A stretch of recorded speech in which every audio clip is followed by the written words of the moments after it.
Kaitlin Derstine, Telford. I came tonight to just request a policy.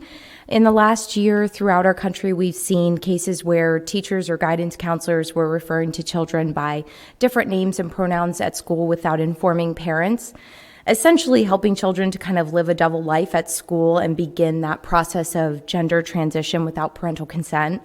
When I first learned about this, I honestly thought to myself, it only happens in California. But this past summer, I hopped on a call where our CHOP transgender unit in our area was training teachers from our area about best practices for kids in the classroom. And they encouraged teachers on the call to not disclose to parents the name or pronouns they use for the child at school. They said that the names and pronouns should not even be listed on the IEP, as it's not considered a confidential document. Last I checked, the only people that can access my son's IEP is myself and my team of teachers. So it became quite clear on the call that they were referring to the home as being a not safe place and the school as being the safe place, which is deeply concerning to me. I understand that this policy is pretty common in schools now and even potentially our own.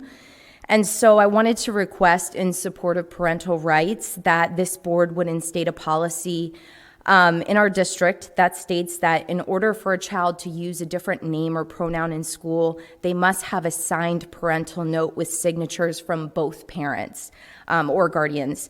And any change to that name or pronoun would require an additional sign-off from the parents.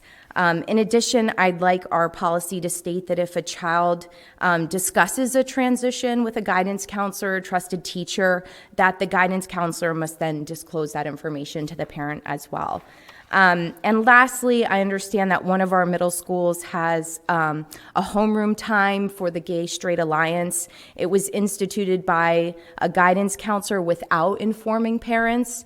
And so likewise, I would request that if a child is going to take part in one of these clubs, like a Gay-Straight Alliance club or LGBTQ club, that that they just have a signed parental note from both parents so that they know that the child's decisions are being talked about at home with the parents. I think to allow teachers and guidance counselors to not disclose this information is really encouraging that child that they only know for a short window of that child's life to begin a process that could have life-altering ramifications for that child.